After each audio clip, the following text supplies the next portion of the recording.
అమెరికాలో జూలై 18 నుంచి 21 వరకు న్యూయార్క్ అమెరికాలో మహర్షి దయానంద 200వ జయంతిని ఆర్య మహాసమ్మేళనం అంతర్జాతీయ ఆర్య మహాసమ్మేళనం పేరు మీద వారు జరుపుతున్నారు. దానికి మనందరినీ కూడా ఆహ్వానించారు. మన తెలుగు రాష్ట్రాల నుంచి ఇప్పుడే 100 మంది మేము వెళ్తాము, కార్యక్రమం అటెండ్ అవుతామని తమ సంసిద్ధ చేసి పేర్లు ఇచ్చారు. సో వాళ్ళ యొక్క వీసా ప్రాసెస్ కూడా రేపటి నుంచి ప్రారంభం అవుతున్న సమయం. సో దాని తర్వాత మన ప్రధానమంత్రి గారు చెప్పారు ప్రారంభం చేసేటప్పుడు, ఇక్కడ 3 సందర్భాలు ఉన్నాయి. ఒకటి, యుగ ప్రవక్త మహర్షి దయానంద సరస్వతి 200వ జయంతి. 2, ఆర్య సమాజం స్థాపించి 150 సంవత్సరాలు పూర్తి అవుతున్న తరుణం. 3, స్వామి దయానంద తర్వాత గొప్ప వ్యక్తి, శుద్ధి ఆందోళన ప్రణేత స్వామి శ్రద్ధానంద మహర్షి వారి చనిపోయి బలిదానమై 100 సంవత్సరాలు 2025 అయిపోతుంది. ఈ 3 సందర్భాలను కలుపుకొని మనం పెద్ద ఎత్తున కార్యక్రమాలు చేయాలని చెప్పి ప్రధానమంత్రి గారు పిలుపునిచ్చారు. ఆ క్రమంలో రాబోయే రోజుల్లో మనకున్నటువంటి సమాచారం ప్రకారం వచ్చే సంవత్సరం 2024లో ముంబైలో ఆర్య సమాజం 150 సంవత్సరాల స్థాపనోత్సవం జరుగుతుంది. దాని తర్వాత ఢిల్లీ లోపల అక్టోబర్లో 2022లో పెద్ద సమ్మేళనం వాళ్ళు ప్లాన్ చేశారు. ఇక వినయ్ ఆర్య గారు వచ్చారు.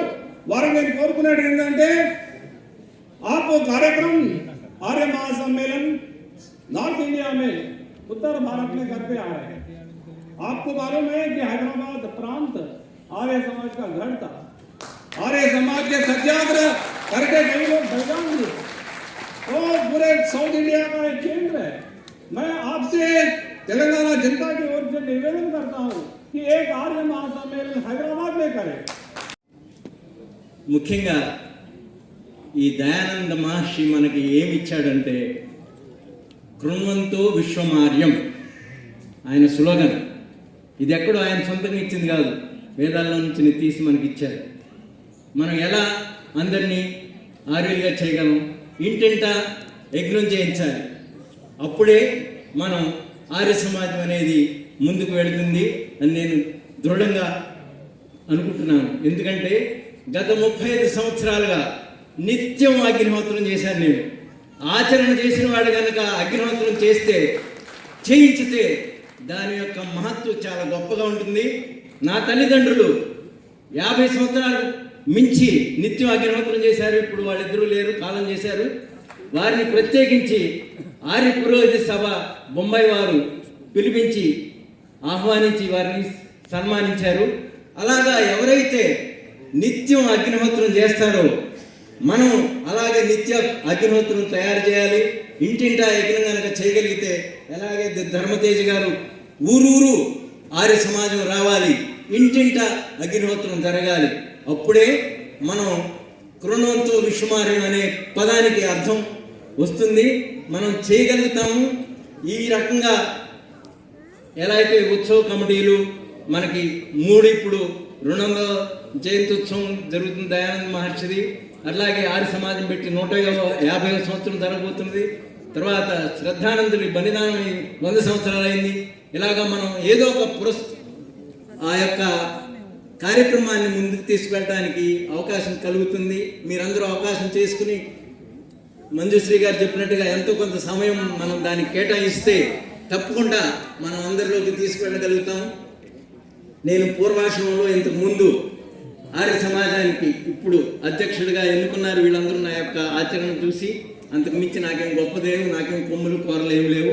ఇంతకుముందు నేను యూనియన్ बैंक ऑफ, क्योंकि स्वतंत्रता की जो आवाज़, विदेशी शासन चाहे कितना भी अच्छा क्यों न हो, स्वदेशी शासन चाहे कितना भी बुरा क्यों न हो, स्वदेशी शासन सर्वोपरि कहा है.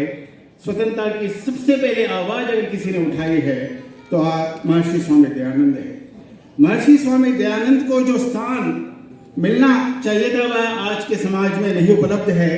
महर्षि ने किसी आशा के साथ काम नहीं किया है, परोपकार की भावना से उन्होंने आर्य समाज की स्थापना की है. आर्य समाज की स्थापना का उनका उद्देश्य में उन्होंने कहा है, संसार का उपकार करना इस समाज का मुख्य उद्देश्य है. आज हम लोग महर्षि स्वामी दयानंद के 20वीं 200वीं जन्म शताब्दी मना रहे हैं.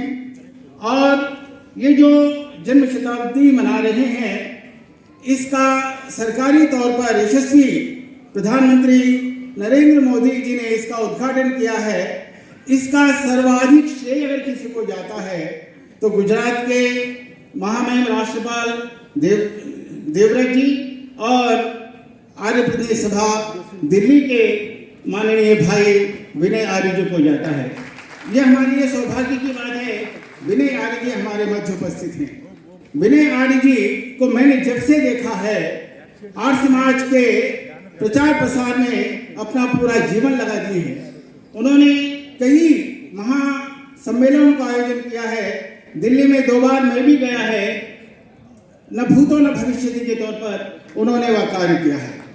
और आज हम लोग यह कार्य सरकार के मान्यता के आधार पर कर रहे हैं, तो उसका सर्वाधिक श्रेय अगर जाता है तो विनय आर्य जी। मैं आदरणीय विनय आर्य जी से श्रद्धा के साथ आह्वान करता हूं, वे अपने विचार व्यक्त करें।